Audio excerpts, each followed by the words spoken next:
Season 19 just started, and with this week's update we are getting a lot of new and exciting things. Starting with the Season 19 Essence 1, which includes the novelist's first limited S-tier skin Hollow, the acrobat's A-tier skin Cunning, as well as the A-tier skin for the seer Poison Feather. The Essence also contains a lot of other new things like B-tier skins and emotes. The rank season also starts over, which means your previous rank will be knocked down by one tier and you will be rewarded for the tier you have reached in Season 18. If you are a blackjack player, your blackjack points will also carry over into this season. With each new season, the logic path resets, and we also get new logic path rewards. This season's special rewards are focused on the gardener. It starts at 256 with a gardener's portrait.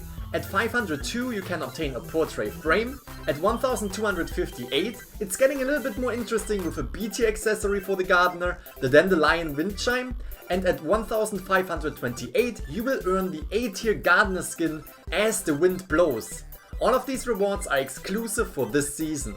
If you were ranking with the survivors and hunters, your character knowledge points will be carried out accordingly to the previous season too. In Season 19 the rank essence contents are also new.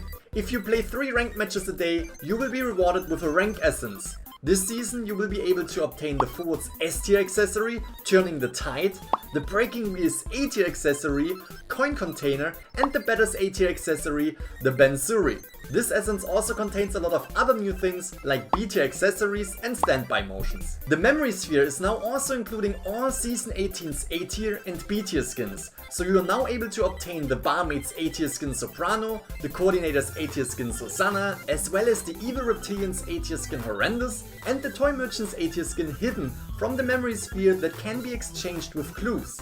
You can also obtain the Season 18's S-tier rank accessory, the X-Boy's Boundless Forest, from this memory sphere. The experience level cap is now increased from 180 to 190, which will reward you with clues, fragments and inspiration.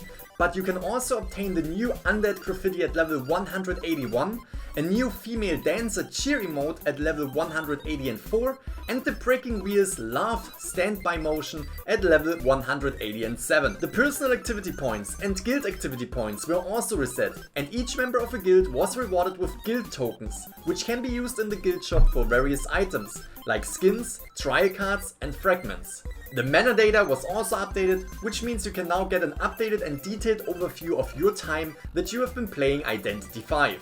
With this week's update, the Season 18 rank rewards were introduced to the shop, which means you can now buy the S-tier accessory Boundless Forest for the X-Boy, as well as the A-tier accessory Sky in a Box for the Acrobat and Lithospheric Egg for the Prospector, for either echoes or fragments. If you buy these items with echoes during the next 2 weeks, you will also be able to get a 20% discount.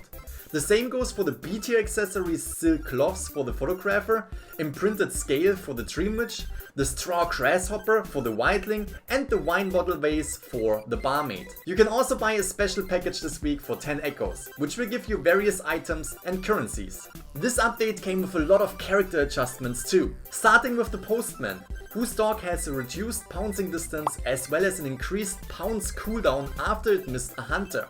Then we have the Batter, whose balls can now be destroyed quicker by the hunters. The maximum distance that the Batter can knock back a hunter with a fully charged skill was also decreased.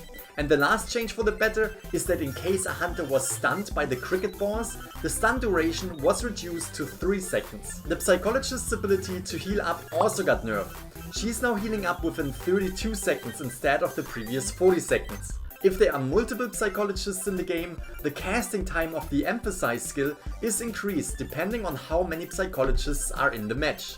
The magnets of the Prospector now prioritize hunters in case a hunter and a survivor is in the magnet's range. The Embalmer's coffin summoning animation now only takes 2.5 seconds, and if there is a survivor coming out of the coffin, it now only takes the survivor 1 second. In order to memorize a teammate's face, the Embalmer is now having a way bigger radius that the teammate has to be in, which makes these changes a great buff for the Embalmer.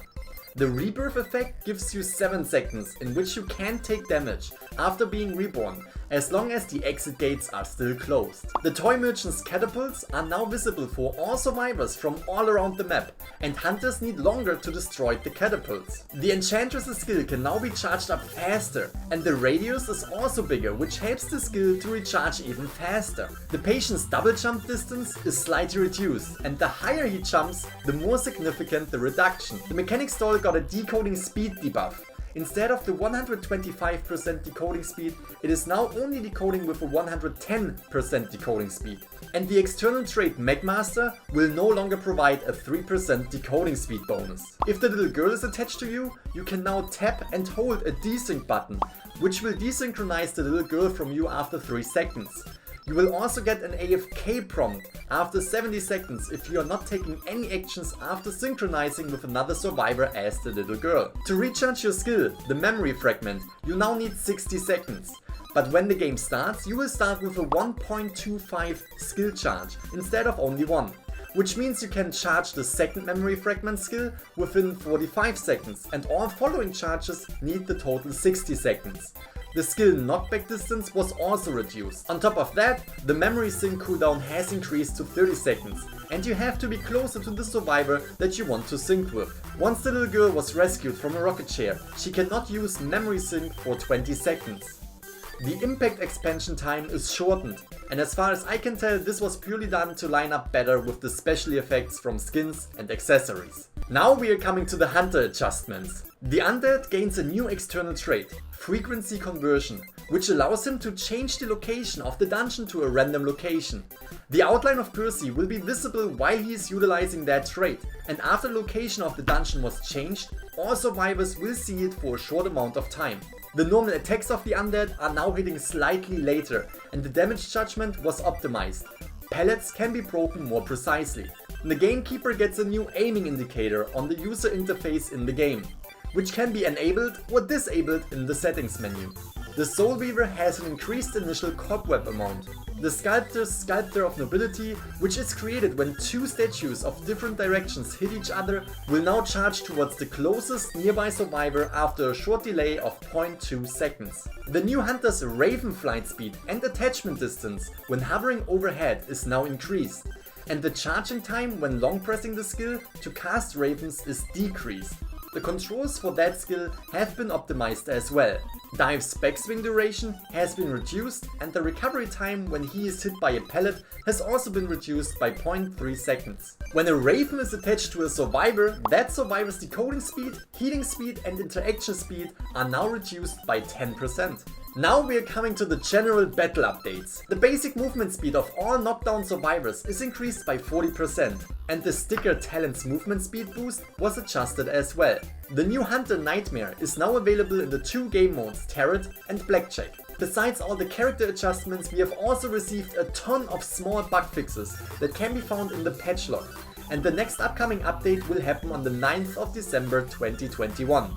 In the patch notes, we already got a hint that the Prospector's upcoming Deduction Star costume, the Black Tulip, will be available in the shop after the next update. So that's definitely something to look forward to. And that's everything you need to know about this week's update. I'm curious to see what the next week will bring to us, and I hope you all have a fantastic day, and I will see you in the next video. Bye bye!